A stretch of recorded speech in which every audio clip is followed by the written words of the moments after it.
Navy squadron haul wounded, so that's not get anybody excited. But it was interesting. Mm-hmm.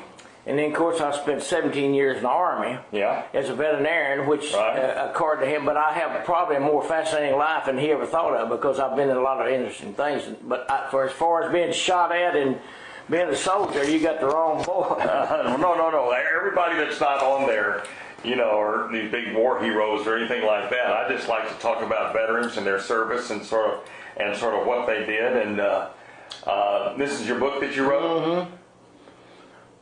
But all right. So you've been. How long were you a veterinarian? I graduated A&M in '58. It all starts back in '52 when I got. No, it don't. Goes back to '48 when I joined the Navy. Yes, sir. And out in East Texas, Kilgore. Everybody went to service in those days. I wasn't ready to study. And we kind of knew war was kind of coming along back in those days, but it's kind of like it is now, North Korea. But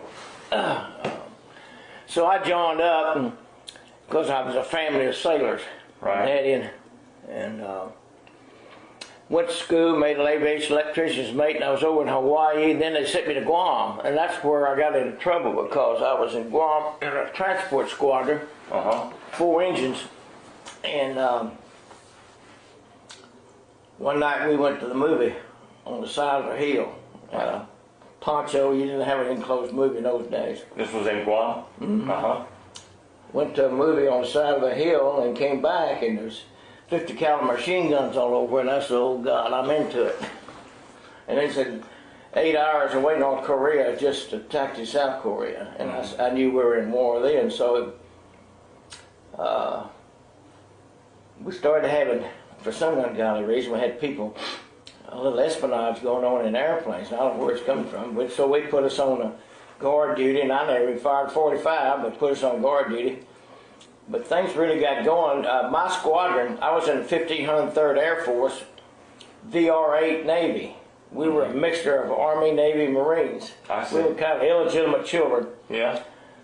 And but I'm real proud of my squadron because we did some really wonderful things that saved people's lives, because my squadron flew into Korea, picked up the wounded, and as soon as they got them stabilized, they flew them all the way to Honolulu. And I've seen as many as 150 airplanes lined up out there, and everything was done by airplane those days. I've seen them load bales of wool gloves. Maybe it was cold over, and they need bales of wool gloves. And so they just load the airplane up with wool gloves and fly them all the way over to, or sweaters or whatever it was, socks. But I tell you what really changed me from the Second World War brat who watched everything on TV. Yes, sir. Was seeing an airplane full of 30, 40 kids that looked just like me, full of bullet holes. And he got them right out of we got them just as soon as they had them cleaned up, and I mean, they were just fresh, just like you'd gone out there and shot a coon or deer. And I knew then this wasn't fun anymore. Exactly. Not like John Wayne movies and stuff. But the only thing that I can say about my service in the Navy is we didn't lose an airplane. And I'm proud of that. Yeah. And I was worried about these kids because we'd have guys on those planes that have casts like this. My God, what are they going to do if the plane goes down? Right. But I loved the Navy, enjoyed it, had good service. Came back and went into a utility squadron in San Diego pulling targets for them to shoot at going along the deal. But that was... when was this? When did you come back? I came back in 51. Let's see. Yeah, 51. And that's where I met my wife. She was from Hollywood. And my father lived in Los Angeles. And I met her at Hollywood Wilson Presbyterian Church at a Halloween party. Yeah. She was going to Southern Cal University. And, and we met and got married and came to A&M. Right straight here.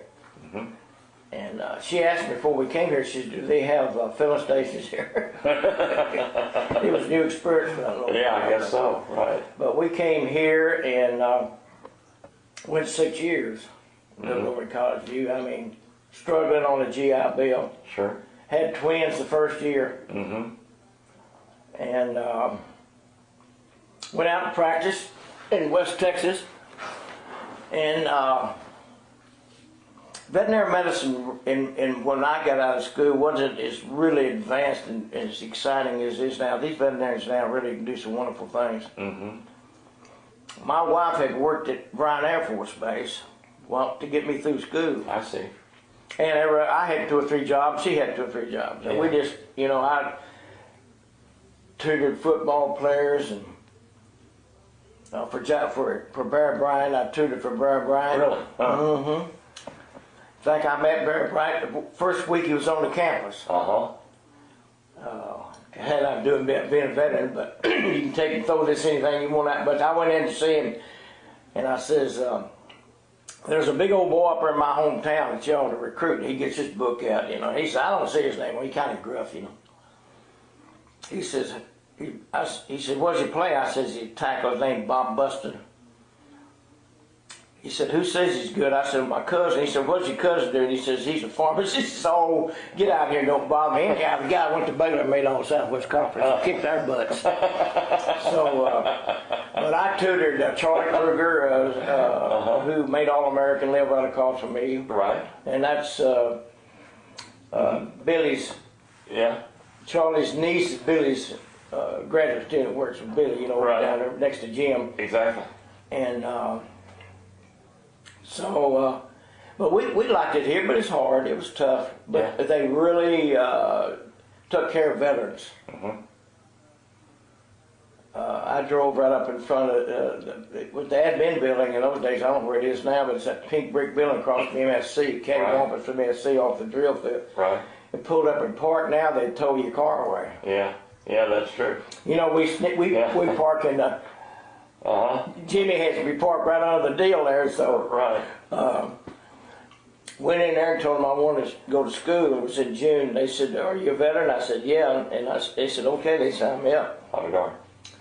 Said, "Go next door," and it used to be Puryear over. I probably don't pronounce that right, but Puryear. But go over next door and see if you can get an apartment. And I went over and asked me again, "Was I a veteran?" I said, "Yes." It says, "You can move in tomorrow." We didn't have anything. Hell, all we had is our wedding presents in the back of a car. Right. So we moved there, and it was we had to work, and I went to summer school all summer, and went in and started pre-vet, and I went to work for Dr. Kunkel, who was later dean of the agriculture school. He put me to work feeding his sheep and his cows, his steers. She worked till she had the twins in the same building I enrolled in. So, but then she worked at Bryan Air Force Base? Later on, they paid a little more money, you know. So she went out to Bryan Air Force Base. She also worked for the housing, chief of housing, had a Quonset hut right over here next to, I don't know where I'm at, up here next to College View, towards the circle, there was a Quonset hut. She worked there. And I parked cars for football games. They used to have a parking lot there and get $10 for that. And sold croissants. You know, these kids don't buy those croissants, but in those days everybody bought mums for the game. Right. But I love this place. They were there, and if I needed any money, you could go to MSC and get money with no interest. So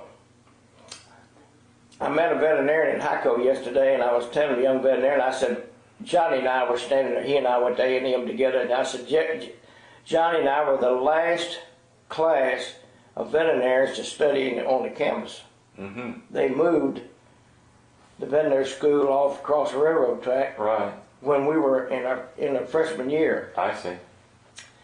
And they marched all the cows and horses, just walked them along past old Lou Potts. If he was, I can't even remember when Lou was there then, but if he was there, that's where you'd go, right across the railroad track into the vet school. That's how they got them there. Things have changed. Anyhow, we went out with him practice, and we decided that we both liked the service, so I went in the Army. Mm-hmm. Navy didn't have veterinarians, so I had to go in the Army. Right. I'm really a sailor at heart, though. I love the Navy. Right. And I really had a remarkable career, and probably kind of an interesting career. I was the Navy sent me to I went to Korea. Mm-hmm. The range says, "Y'all tell them how it is over there now." I said, "Well, it's not when I was over. It isn't how it is over there now." Sure. You had to take a train, and now they have a 4-lane highway going from Seoul to Busan, where I was, across the mountains. Mm-hmm. But then they sent me to graduate school, University of North Carolina, and made an epidemiologist out of me. And when I came back from Korea, I went into biological warfare, and that was interesting. Mm-hmm. Doing research, and me and Stuart McConnell, Dr. McConnell, I don't know where you know him, he's a veterinarian, old retired. I call him Rooster. Mm-hmm.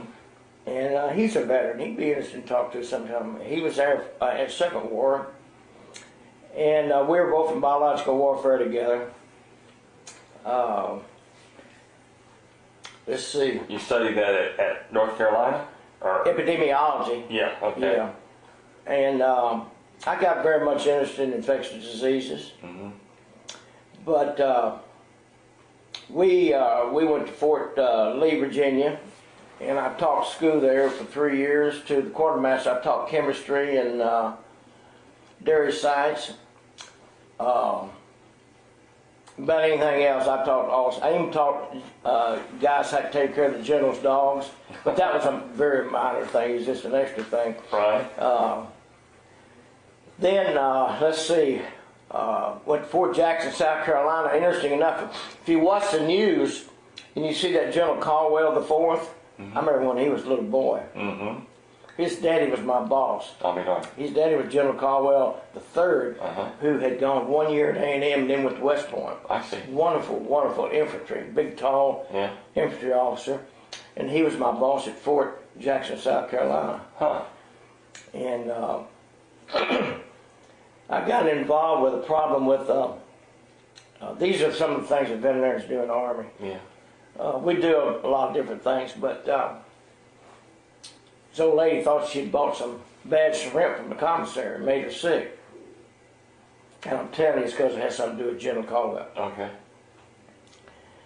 And she gets mad, so Sunday afternoon she goes over to General Caldwell's house and bums him out. And I bet that was that kid answered the door who's a general now, Mm-hmm. 2-star general now. Mm-hmm. And he said, "I want to talk to your daddy." He said, "Well, Daddy's asleep." He said, "Well, I'm with Mama, they're back there." But they piled him out. That old woman piled him out, chewed him out about that shrimp. So the general had the chief of staff call me and put me on the thing, and I had a good time with him. It wasn't no big deal, but anyhow, we solved the problem for him. So me and the general was real good friends. He promoted me to lieutenant colonel, and I thought he was one of the finest men that I ever knew. Later on, he made 3 stars, and he was at Fort Sam Houston Commanding General. Right. So when I see his son on there now, I said, "God, I'm getting old, you know." Yes, sir. Because he's a 2-star. Right. I had an interesting job. They sent me to Nevada, and I'm got ahead of myself. Going back, I'm a captain now, and I was out in Nevada, and I had a herd of cows out there, about 60 Herefords, and we were doing underground testing. Because some of the things I studied in North Carolina was radiation biology, so I did both of them, and we were blowing. We would put cows up and underground. We were testing, see how much was affecting the output. And then I did a study on underground. When we did underground testing out in Mississippi and New Mexico, they would fence everything around to keep from blowing the cows up. They thought they were blowing the cows up. So I asked them, I said, "How do you know they're going to blow the cows up?" I said, "Well, we think they will." I said, "Well, let me do a study on that thing." So I did a study, and I brought 3 of my cows and their calves up there and put them about 700 feet, 1,400 feet, and 2,800 feet from ground zero. what they did, they would dig a tunnel big enough for an elevator and go several hundred feet down in the ground. Don't ask me to remember. It was a long ways down there. And then they would go along and make another floor with a railroad big enough. It would come down this way. If you were looking from here, it would come up on a dog leg and a bomb would be sitting there. Now, I've been as far to an atomic bomb as me and you. It was about as, probably the biggest from here, that wall over. It probably had a lot of instruments on it. Probably wasn't that big. I think it was the Fat Boy. And then they would blow that thing up. And they wanted to see what it would do to my cows. That was just a secondary. The whole thing, it was Operation Plowshare. We were trying to see what an underground test, how it mimicked earthquake or some of these other things when they were trying to see what the Russians were doing. But I got my little study in there. Stanford put a camera on each of my cows and an instrument, seismograph instrument, see how many G's they got. And it was fascinating to see those cows go up in the air. It's free falling. You could see when the light, you had a light down at ground zero, a flashlight. When the light went off, you could see the cow. It's all slow motion. She'd turn around, you could see her tail going up in the air. Goodness gracious. Then she'd come back down. I was the second one to get in there. I was supposed to go in there and get them out of their misery. But I got in there and we were the only ones in misery. They didn't even bat eyelash. So they took my movies and put them in the Smithsonian or the library, the National Library, for evidence if anybody ever wants to sue us for blowing up their cows. That was my lady fame out there. But I went to Germany. Had an interesting job over there. I was the chief veterinarian for the PX system. And my job was to work with all the veterinarians in Europe. They didn't work for me. I was a company man. They worked for the medical corps. But I was the company veterinarian. I was the guy that they inspected everything that their PX had. And my job was to support them if they had a problem that we weren't taking care of. I was a general. I sat next to the general, so me and him were just like this. So I had a lot of power, and I'd get things done. But if the veterinarians were not right, then it was my job to go in there and talk to them and tell them that, get them to change their mind. Is get it going, get it right. I was kind of a referee a little bit. But it was a lot of fun. I had. We were buying beef from Argentina, soot from maybe Holland. We'd put it together and make hamburgers out of it. And a grinder as big as from that wall over there, and we fed everybody in Europe. In our little stores, people come buy our hamburgers. We made ice cream and all that kind of stuff. I was quality assurance. And I think there's one story I love to tell. I got a call from a young enlisted vet, a sergeant. Said we had a problem, some beef that they had inspected in the United States. It was 350,000 pounds. It was frozen in 50-pound blocks. And so when you get it, you just dump it in there frozen and grind up. You don't ever see it again. So what's in there is what's in there. It's what you eat. It had been inspected and paid for in New Jersey or somewhere, I don't know, back there. So some sergeant called me and says, I pulled a sample and it's not very good stuff. So I said, okay, I put it on medical hold. Well, that means they can't touch it. Once you man, you just like God. I'm telling you, that if you put the medical hold on it, nobody in the world can overcome it. They may not like it, but they can't change it. Well, Dallas is where the headquarters is for the PX system. Army Air Force. And we just had a war going on for 2 months. Want me to back off on that thing. My general was a 2-star. No, he's a 1-star. His boss was a 2-star.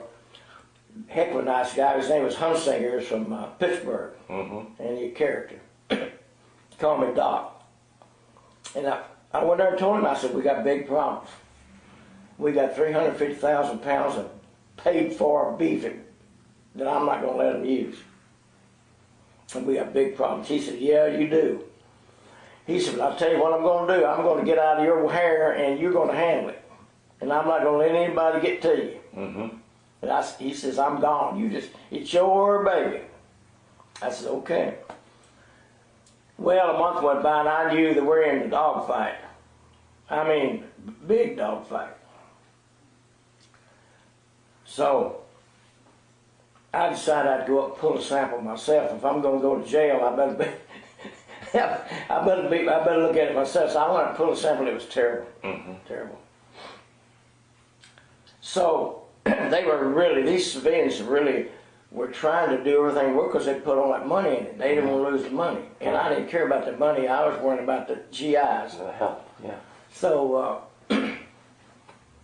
they decided to go around the back on me. And they went to Fort Sam Houston to the medical corps and to the Surgeon General's office. And we had an Aggie general up there who was an interesting character. One-star veterinary general. He used to was on the kitty corps. You ever hear of the kitty corps? Well, he was in the kitty corps. Yeah.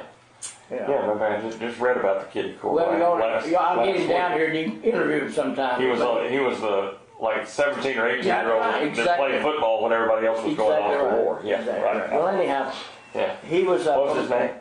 Tom Murnane. Okay. Just a wonderful guy. If he ever comes down to see me, I'll call you. What's his last name? Murnane. Murnane? Yeah, his son graduated from here. Okay. He's a doctor. Yeah, okay. But he's still alive? He's up in Fort Worth. Oh, okay. All right. He's a character, but I'll get him down here for you sometime because he's fascinating. Yeah. He speaks Spanish like a machine gun. Yeah. And I didn't know him. I had talked to him on assignment stuff. He's the one that sent me to South Carolina. From Virginia. Yeah. Said it was time for me to move on. And I said, well, okay. I said, my girls are going to medical school, and I had 2 twins in medical school in Virginia. I said, I really don't want to move too far. He said, well, I'll send you down to South Carolina. So that's how I got down there. But General Name called me on the cable. He said, Scotty, he said, what do you got over? And I said, I got problems. He said, what did you find? So, I had been fought this fight. I had memorized everything I found on the thing, so I was saying tea bags. This is what they were going to put in our hamburger meat. Tea bags, bone, cartilage, hair, skin, and manure. Well, with the cable and my accent, he couldn't understand that manure part. He said, what'd you say? I said, manure. I can't hear that. He said, what'd you say? I said, cow shit, General. He says, I understand you. He said, okay. He says, you just hang in there, and I just want to hear it from you. Yeah. And he didn't put any pressure on this. Just wanted to know. And he told them all to get off down there. Well, unbeknownst to me, they gave up on me. They decided there was another shipment in Bayonne. It was a sister shipment. For the same packing plate, another 350,000. When I put them on medical hold, that put them on medical hold. So they decided to send a CID and a veterinarian out of Pope, old neutral deal, don't know anything about it, send him in there and see what this shipment looked like. They called me from Dallas and said, well, we had it inspected, and guess what we found? I said, what'd you find? He said, same thing you did. But that ain't, as Paul Harvey says, that's not the end of the story. It really gets interesting. So now we're in a fight of what we're going to do with it. I said, I don't care what you do with it. You're not going to throw it out because it's contaminated. And when you throw it out, talk about E. coli. That stuff had more E. coli, and Carter's got liver pills. It's full of E. coli. So I said, I don't care what you do with it. You're not going to feed it to the troops. You bought it. Well, we decided to go to my job. I had a heck of a job. Somebody had to do it. I had to go to everywhere we did business with. And so we were doing some business in Yugoslavia, and I decided we would go to Yugoslavia. And there was a guy over there that worked for me at Fort Jackson. He was the veterinarian in the embassy. a boy named Zotter, John Zotter, good officer. And so we all loaded up, went to Yugoslavia. We're sitting over, and their big company over there, it's all communist, their big company's called Yugo Export. Yugo Export. Mm-hmm. And I'm sitting there eating trout almondine, and everybody's going through an interpreter, all these big wheels and everything. We're up there just talking. And right out of the blue, they said, "Why do you want to sell us meat?" I said, no, I want to buy ham from you. And he said, "No, you want to sell us meat." And so as we started talking through an interpreter, it started dawning on me they were trying to sell that damn meat. Yeah. That I had condemned, they were trying to sell it to him. Uh-huh. He said, "Why do you want to sell it to us for 15 cents a pound?" And so I'm a pretty good actor. Uh-huh. And so I said, "Well, it's got a lot of bone in it. And it's got things in it, and we can't work it. We can't work it, and I won't let them work it." Well, they bought it. And John called me one day and said they had taken all that beef and thrown it in big vats of hot water and thawed it out. Uh-huh. And we worked it, made goulash out of it. Yeah. But that's kind of interesting. Oh, we don't. It is interesting, the old captain had, but it's fascinating what veterinarians do in the Army. Right, right. And you might say, "Well, why do you do that?" Because, well, if you think about it, you eat things that we're trained to know about. Right. Cows. Exactly. Sheep. Yeah. And of course, we do a lot of things. We do research, and there's a veterinarian over in Iraq now that does surgery on dogs. So veterinarians do a lot of different things. Mm-hmm. But then we retired. We came back to Fort Hood, mm-hmm. and I was supposed to a gentleman named sent me there, and I really wished I hadn't gone there. I wished I had gone to Hawaii. Mm-hmm. I'd rather had gone to Hawaii. But anyhow, I went to Fort Hood, retired, and came back here, thought I wanted to be a pathologist, and I had about 30, 40 hours in pathology, and I decided I just was more of a people person. I'm not a microscope guy. So now I'm board certified in epidemiology and preventive medicine. They made us get our boards in the Army. Mm-hmm. So I went to work for the state and became the state epidemiologist. I see. For the Texas Animal Health Commission. Mm-hmm. And that's another career. Mm-hmm. I had to do a lot of things that I was trained for in the Army. One was I was a bug bacteria person, and I worked in my deal. I put Texas A&M under quarantine, the King Ranch under quarantine. I think I put all the big ranches. Texas A&M didn't like it, but I put them under quarantine. Really? Mm-hmm. That was probably one of the last things I did before I retired. Was they were doing Brucella Bordis research here, and they let the bug get out for some reason or other. I mean, it happened to anybody, but it got into the dairy farm, and their dairy got infected. Terrible. When was this? What year was this? 89. Mm-hmm. 88, 89. I see. We had lunch with Jarvis Miller the other day. Mm-hmm. And I met Jarvis Miller. His home herd down around Corpus Christi was infected, under quarantine. Mm-hmm.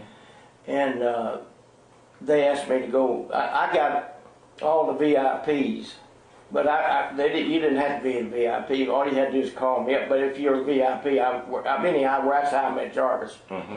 and got to be real friends with his brother. And but I'd go down and consult with. I worked with this Granada bunch. Yeah. They were under quarantine, and I wrote them. As an epidemiologist, I could write my own deal. I didn't have to worry about federal regulations. Mm-hmm. It was a very flexible, really a smart way. Wasn't my idea, mm-hmm. But to hire people like me that could work with the people and be flexible and not go by and just do a job to get ready. And so I was the first one. In fact, I was the first board certified epidemiologist to work for the state of Texas. Oh my God. So then I get on to the more interesting part of my life. My wife loves to tell this. I had been doing theater. David probably told you. I don't know where David told you this nothing. No. Well, I got involved with theater when I was working at the Scouts. I had my, I was, all the time I'm doing all this, I'm a Scoutmaster 8 times. I didn't, that's in the Army. I had a Scout troop in Europe. Right. In fact, my first Scout troop was Pearl Harbor Scout troop when I was in the Navy. Oh my God. But I got interested in theater and directing and later on acting when I was working for the state. And being my wife from Hollywood, it was a natural thing for us to go to Hollywood. Yeah. And so we went to Hollywood, and I got an agent, and I did some acting out there. Made 16 commercials. Really? Yeah. And we just came back. This is in the 90s, or this just came back. Yeah, I see. We were out there this time last year. I see.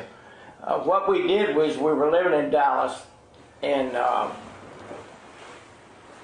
we would go out there, and I can't stay out there too long because I don't really like it out there. It's so crowded. But so we'd come back and go back and come back. So the last time we were in Hollywood, we moved here.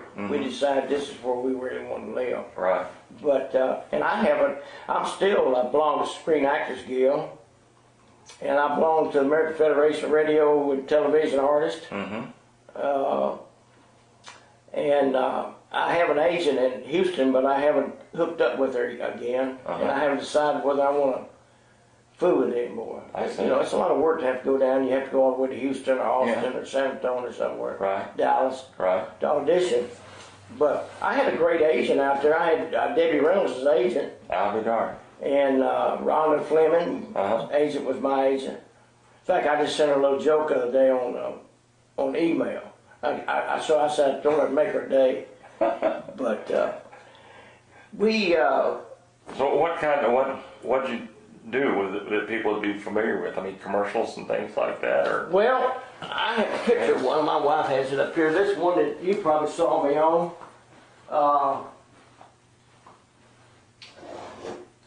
Randall's and Tom Thumb. This thing ran 2 years. Oh, I remember that. Yeah. Right. That was the big tomato guy. Oh, okay. Shot that in Chapel Hill. Right. I shot, I did Amazon.com for a Christmas commercial where we were singing on the big drum doing the Mitch Miller song, doot-to-doot-to-doot-to-doot. And I did one for Donkey Kong 64 where this guy was up in front of a courthouse, and they were throwing bananas and everything, and I had a big Smokey Bear hat, and it was a Donkey Kong 64 commercials. Yeah, I think I remember that. Right. I did. I've had a lot of bad luck. I'll be honest with you. I did one that was supposed to be going to be on the Super Bowl, and they canceled it. I see. Oh. It was 2 Texans in a hot tub for hotjobs.com. I did one for Hershey chocolates. They didn't run it. Yeah. I really, you got to have a little luck sometime. And the last thing that I really had, we were leaving Hollywood, and my agent called me and says, you got an audition for Secure Horizons. I think this would hurt me worse than him. And so I went out and auditioned, and I really wanted to do it. He was an old war veteran, about my age. And he's sitting on a bench, and evidently, from what I understand, his friend was a general or something, and he was riding by in a car, and he sees him, and he just follows him along, and he gives him a salute as he goes by. And he sits there and kind of reminisce. He says, I really haven't done everything I want to do. He said, I'm paraphrasing this, but there's a lot of things I can do. I'm just not an wore-out old guy type guy. That's what he's talking. And I wanted to do that commercial so bad, and so I got a call back the day we were moving, and went in there and had a good call back. They want to know what they said. We understand you're a Korean veteran. I said yes, and I said I'm retired in the Army. And they said, what you do in the Army? And I said, I was a veterinarian. Well, God, they went crazy over that. They wanted to know what I did in there. And it was a guy had a little Boston Terrier, you know, and he wanted to talk to me about dogs. He wanted to know what the veterinarians did. So they just kept me in there for 30, 40 minutes talking about what veterinarians did in the Army. Right. And had a lot of fun. Well, we got into Flagstaff, and I got a call. My agent says, you're on a veil. Says, we're going to shoot that thing this week. Says, you need to hang tight around there somewhere. So I went into Albuquerque. I'm retired, so I went into the air base, and they gave me quarters, and we moved in there for 3 days, and they canceled the commercial. Oh, golly. Which broke my heart. Oh. I wanted to do that. It would have been the top commercial I've ever done. Oh, man. They canceled that whole thing, and I don't understand why they canceled it. I'll be darned. So, Who was it for? Secure Horizon. I see. Yeah. So I just haven't decided if I don't piddle with it anymore. Yeah. I'm involved with Boy Scouts. And I don't work with the kids anymore, but I'm raising money and membership and stuff like that. Right. And I've got this book, which is the last thing in my little conversation with you. I think I've told you a little bit of everything, and I'm sure you want to ask me something. But that book came out of Hollywood. Somebody wanted me to do some writing, and I did some writing for a website, and they want to know would I write a book, and so I wrote that darn thing. And it's about dogs and cats and how to keep them healthy. I'm going to give you that book. Oh. And it's got a DVD in the back. Right. It has me talking about dogs and cats on it. And it's, if you'll see down at the bottom of it, there's a little testimony by Nancy Stafford from Matlock on there. She and I did a pilot together. She and I good friends. Oh, okay.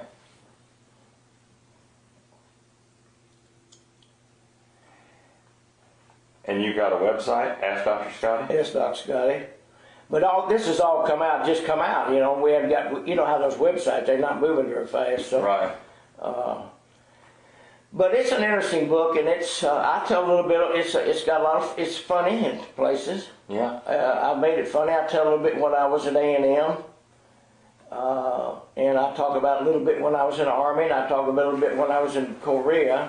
Most of it, but it tells some personal thing, but most of it is about, I think the thing that makes that book different than anything else, I teach them how to do a physical examination on their own dog or cat. And I have them do it once a month. And it's written for women. Yeah. It's really written for women. But I tell them, you get the dog or cat up and check the eyes, show them how to catch the eyes, the ears, the mouth, and run their hands on them, check them for knots and the whole thing. And if they do it every month, if the dog or cat start having a problem, they'll pick up the one real quick. So we're just now getting it out, and this is amazing because I've got my son and daughter-in-law right now are developing.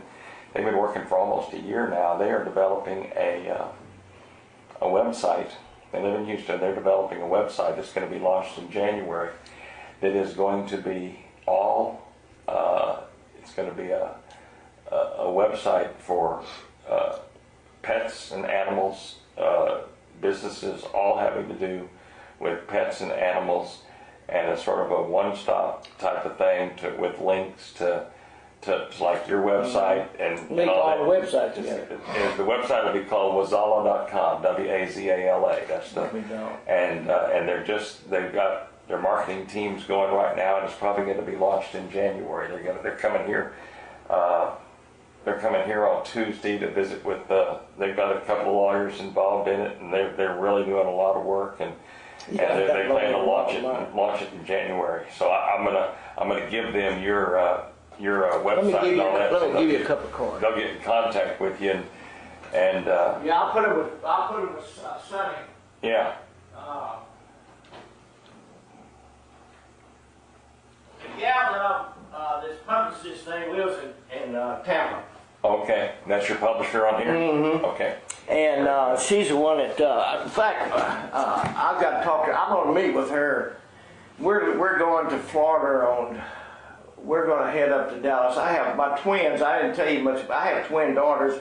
At one time, we were all three in the Army. Oh, is that right? Yeah. Where do they live now? One of them is a surgeon in Dallas. They were Army doctors, and I was an Army veterinarian. We're all in the Army at the same time. I'll be done. And I had the first and probably the last twin physicians that went through the Army medical program. Really? Kathy got out, and she's a cosmetic surgeon in Dallas. Katie made a career out of it, and she retired, and she lives in Pensacola. And she's an internist, sports medicine doctor, and this is a surgeon. And we're all at one time or another in the Army. So I'll be darned. we're going to go Saturday. We're going to run up to Dallas and see. My granddaughter went to Southern Methodist, so we're going to go up and see SMU play UAB Tuesday night. Yeah. And I like to watch Old Phil's team play a little bit. Sure. So, Yeah. And then we're going to head for Panama City. And Katie runs Ironman. She's going to run Ironman. Yeah. Yeah. You mentioned that. Yeah. So I've got to go down there, and I'm. How old are they? I'm 54 or something. They were born when I was a freshman here. Born right over here in the St. Joseph Hospital. Right. And she runs an Ironman? Yeah. And I work in the transition area where they get in and get off the bicycles. I work in that area, and I work in that for her. And so we're going to go down there. While I'm there, my publisher's going to meet us there from Tampa, and we're going to take some more pictures for the next deal. She doesn't like some of the pictures in there, so we're going to redo some of the pictures for the next book. For the next. Yeah, printing. Yeah. What's your publisher's name? Mathia, she's an Indian. She's made her money in computers out of Massachusetts. And she's retired now. I met her through Katie. Katie knew her. I see. I've known her for a long time. The way I got involved with her. So she publishes all kinds of books, not just. No, this is the only book she's ever done. Oh, I see. I see.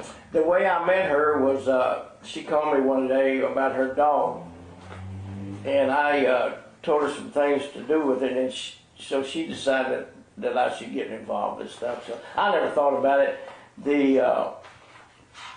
It's kind of interesting. It's very layman written. It's for everybody to understand it. It's very simply written. But yeah, this is great. Give me I want to make sure that I'm clear on sort of the chronology of your career. Now where were you raised? Raised in Kilgore, Texas. Raised in Kilgore. Okay. Went to school there. Went to school there, and then went in the Navy in 48. Navy in 48. 48 to 52. Texas A&M 52 to 58. Okay. Now when were you in Guam? I was in Guam in 50 when the Korean War started. Okay. You were actually there when the Korean War started. Yeah. Okay. Yeah. And this is when you were involved with going in and getting folks that had been shot up and Well, my squadron was flew. They would fly from I don't know where they were coming from, Hawaii or where they were coming from. But they would fly in, and they would stop at Guam, and they'd stop here, and then they'd go in and pick up the wounded and take them right straight to the hospital. Okay. Once they got them stabilized. In fact, we had them right out of the. They stop in Guam, they pick you up. Well, they'd stop in Guam, and we would. That would be one step of it. Right. Be one step of it. But we've had everything was done on an airplane. Right. Nothing was done on the ship that I know of. Yeah. Unless you were going home without anything wrong with you, you probably went back on the ship. But right. It wasn't anything exciting as some of these other guys do. But at least we did our jobs. Right. So you were there. I was there 13 months on Guam. Okay. And including when the war started. And then you came back to A&M in 50. Came back to A&M in 52. In 52. Okay. Excuse me a minute. Oh, that's okay. Is that somebody can bring me the paper? I didn't see this. Yeah, thank you, partner. Yeah. I didn't get my paper. Okay. So you came back to A&M in 50. Came back in 52 and stayed here to 58. and went into practice, and then went in the Army this time. Right. And they sent me to graduate school, and then I had a career in the Army. Right. And that's when you sort of went. When did you go to? Germany. Yeah. Okay. You went. That's when you went around. You went to Germany. You went when you were in. Well, I was Army stationed everywhere. I was stationed in Fort Lee. I was stationed in Fort Jackson. I was stationed in Fort Douglas, Utah. Okay. And I was stationed in Busan, Korea. And then I was stationed in biological warfare, which is Fort Detrick, Maryland. That's where the big biological warfare center is now. Yeah. And that's where we were. I worked on the effects of radiation on the infectious and the animal's ability to build up immunity. And what I was studying, what happens if they drop atomic bomb and biological at the same time. Right. That's what I was working on. We did that a long time ago. Right. 60s. I see. In the 60s. Yeah. And then I taught school, and then I was in Fort Jackson, and then I went to Germany. And I did what I talked to you about in Germany. Right. And then from Germany I went to Fort Hood. Okay. And there I retired. Okay.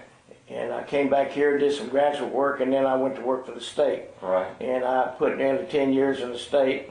Then I went to Hollywood. Okay. Where did when you did the underground testing, where did that fit? I missed that. That was in Nevada in 1964. Okay. Okay. In fact, that was before I went to Korea. I swear I went to Korea from there. But this was part of your Army stint. And my job was, besides I did some research, is I was, everybody was mad about them underground testing. They thought they were blowing their cows up. Yeah. And for example, we were doing, when we did the Fallon test, Fallon, Nevada, we did one of these underground tests there. And my job was to go out in the air and talk to all the farmers. And I just go up there and talk to them. Of course, they weren't very nice. And I'd talk to them and tell them what we were doing and this and that and that. It was public relations. Then also I had my own studies. I would do bone marrow studies. We were doing bone marrow on deer to calm the fears of the wildlife people that we weren't doing strontium 90 all over the place. We did that underground test thing I was telling you about, where I was seeing if it blew up the cows. But I was doing research out on there, and it was all public relations. That was before I went to Korea. Came back from Korea, and then I went into biological warfare. Right. And from biological warfare, I went into teaching, and then Fort Jackson, then went to Germany, then Germany and Fort Hood. So I give you a chronological. Yeah, good. And then I got out, went to Hollywood after I'd done time with the state. Right. And wrote that book. When did you write the book? I just finished that book probably a month or so ago. Is it in bookstores? The only one that's in right now is the MSC. I see. I think she's. But is it available on is Amazon? And what you have to do is go to that website on the card, right, or in the back of the book. Go to www.askdrscotty.com. Yeah. And click on it. Has a beautiful Scotch. Right. It's a Scotty dog thing. I see. And all you got to do is click on, and you can order a book. I see. Through the website. Yeah. We haven't gotten this thing. I think they're just feeling their way along what they're going to do. I'm supposed to. They're talking to HSN in St. Petersburg, and I think I don't know what it's supposed to be, but they're thinking about putting a pet section on. Yeah. Yeah. You may want to tell you. I will. They're thinking about putting a pet section on, and then they're trying to get me on in Costa Mesa at a big dog and cat products convention and a book signing. So we're just now getting started on this thing. I'm learning from my son how big the pet and animal business is. 63 million households have a dog or a cat. Right. I think it's about $3 billion big time. Right. Right. And a big amount of those have we're more going to than one. sell other things besides that book on that website. Yeah. I think she's going to come out. In my book, I design a first aid kit for dogs, and I talk about. One of the interesting things in there is I tell you, if you want to take a trip, look on that section in the contents on travel tips. The travel tips for the road weary dog. What I do in there, anywhere you go in the United States in your car, if you read my book, I'll tell you what diseases or dangers you'll have on the road. And it says that in here. Or if you're going to fly on an airplane, I have one of them for the. Well, I don't remember what the title is, but I talk to you about flying, dangers of flying, and then you have some of the other problems. But I tell them about how to, putting your dog in a car and getting them outside if you're going to go through Arizona, about dangers if you let the dog get outside. Or if you're going through Louisiana or anywhere.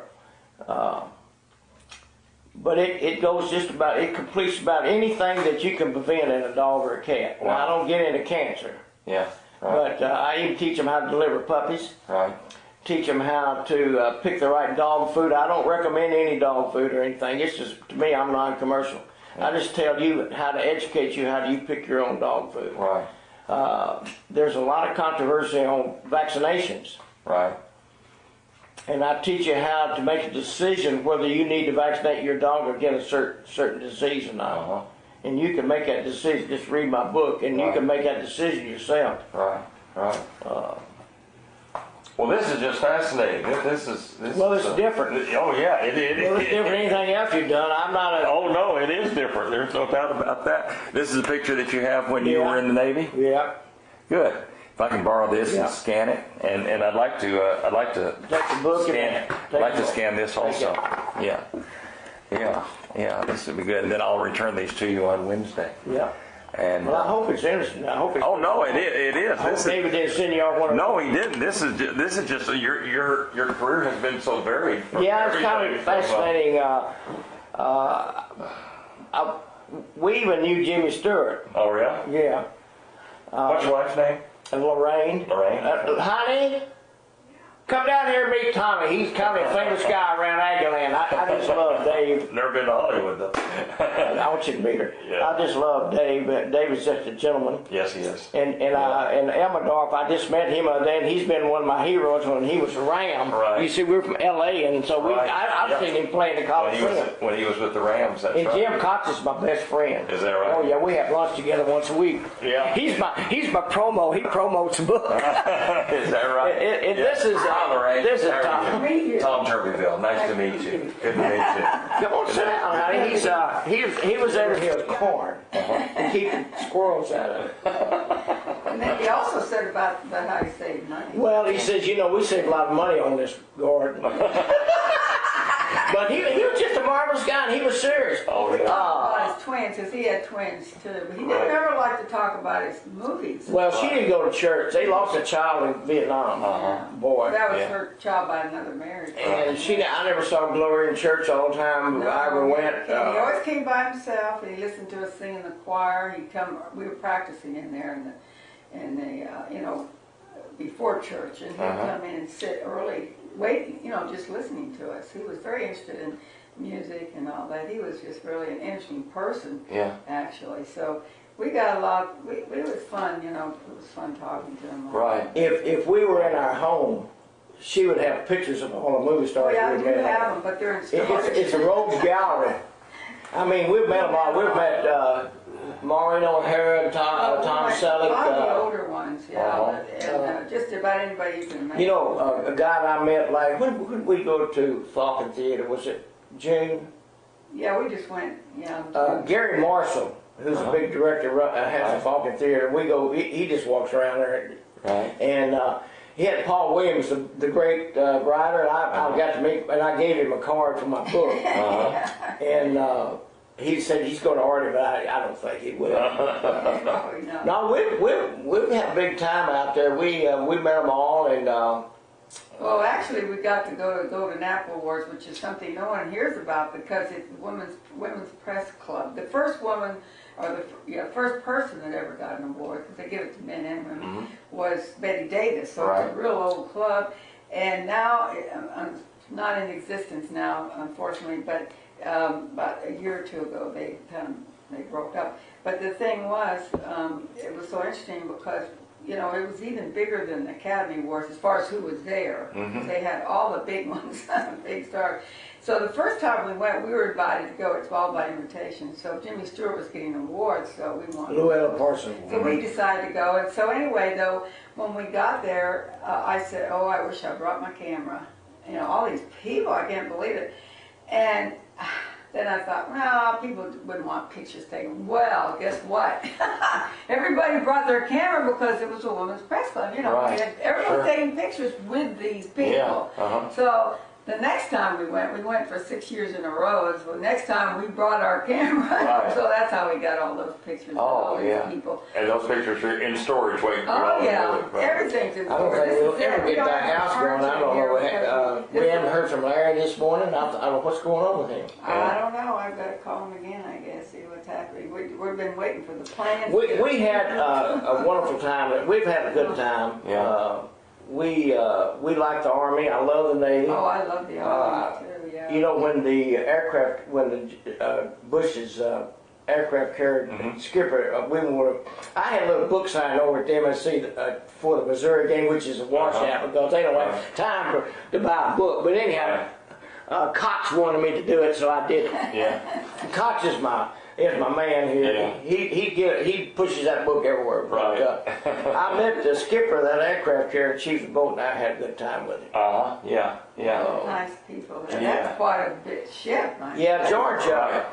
I'm a George Bush Senior fan because he's a Navy guy and he was a Flyboys and all that kind of stuff. Wonderful, interesting life. And one of these days I'd like to give him my book because he has a dog. Yeah, exactly.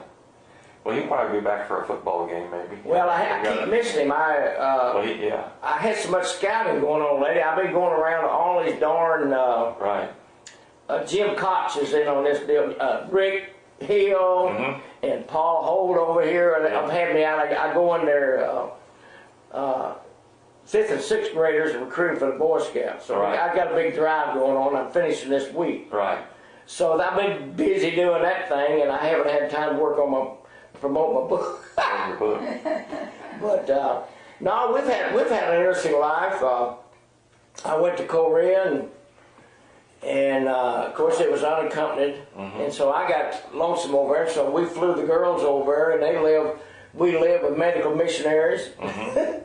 And the head of the mission was an Aggie MD named Wright, and we lived with them.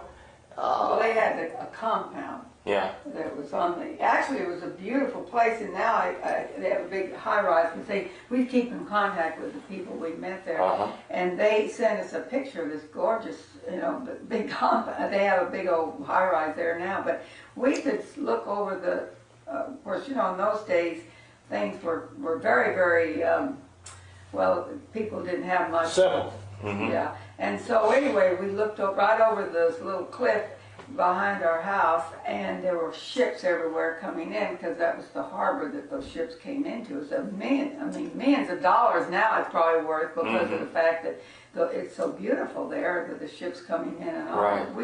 When we were there, we paid $125 a month for this house they let us have. Well, he was a dentist. He'd gone back home. They go back home. So it was quite an experience because at that time they were still pretty poor. So you could hire somebody to work for you for $12 a month to do everything. But we didn't have that much money to throw away. We were pretty broke. He was just a captain then. And then we had the girls there. We had to pay our way over because the Army didn't pay for us. Well, where are you from? I grew up in San Antonio. I went to Texas Military Institute there in Oh, high yeah. school. Oh, And, really? yeah. Wow. He told you we lived there 15 years. Yeah. You know, Well, when I was with the state, right. Army never did send me there. I went to school at Fort Sam. Yeah. We always liked San Antonio. Man, I worked that whole. So you were in San Antonio from when to when? We were there from 80 80 to 90. 95 till we came back They here. came back here. And then we Oh. left again and came back again. When I first started, I had my choice. When I went to work for the state, I had my choice of East Texas, where I'm from, or go to South Texas. Mm-hmm. And for some reason, I didn't go to East Texas. I love East Texas. I'm an East Texas boy, but I decided that I really wanted. They said, well, we'd rather you go to work with the bigger ranches, because that's where we have a lot of politics. So I went there. So that was my springboard, and I went to go all the way to Harlingen, Laredo, even to Orange. So I had, and I've even, I worked on all the guys like A.J. Fort. I was his consultant when he had a problem in his home. Governor Briscoe, I was his veterinarian. He was a character, wonderful. He was. I was a Republican at the time, and he was a Democrat. And we got along real good. Sure. That's right. He was from what, Uvalde? Uvalde. They called me down there and said, we want to meet with you with the veterinarian. It was a big knockdown drag. We knew they'd been hiding cows. What they do is they go out there, screen them, and put them hundreds and hundreds of them out there in pen, keep for us to get our hands on them. So I went down, and Governor Briscoe was just a gentleman, and he had me in his conference room, and he had food brought into us, and it was me and I guess about 15 people. All the ranchers and all of them around there. Was just a knockdown drag, but I had a good time. Yeah. And I finally talked them into letting me test all their cows. Yeah. Everything they had, and it was just like blowing up a. But I told them, I said, I tell you what I'll do.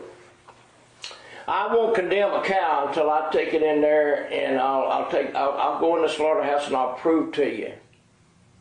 That's the way I work with them. I said, I'll prove to you that I'm right. Right. In culture work. Which means it's a lot of work. I mean, I did probably over 125 cows I had to go in the slaughterhouse and get tissue from. Right. And then I'd work people to death in Austin. We had the top disease center in the world right here in Austin. Right. We really did. Yeah. And Briscoe, I found a lot of infected cows, and he and I were good friends. I thought he was a nice guy. I've worked with all of them. Oh, I ran into maybe one or two people that I didn't especially like, but most of them were gentlemen. Right. If you treat them right, they'll treat you right. Yeah, yeah.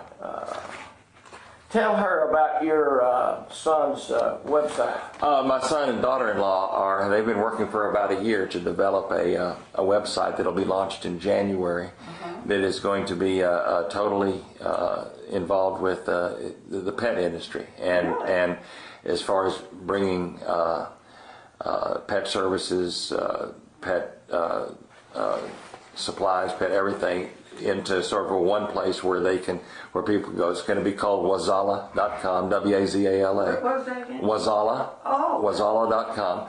They've got marketing people that they're using, and they're going to launch it in January, and it's going to be just all having to do with this sort of a one-stop website where people can go and with links to websites like like Scott's website they've been working really hard on it. They're going to launch it in January. Great. Yeah, well, people have so many pets. Oh, I know, and that's the whole pets reason. Make you kind of relax, and Exactly. everything relax these days with all the craziness going on. Right. But they want to. They're going to work every day on this and. Boy, it's a lot of work. Yeah. It sure is. We didn't know how much work it was. Right. Until we got into it. Right, but it's just you have to have the legal stuff. Oh yeah. That's what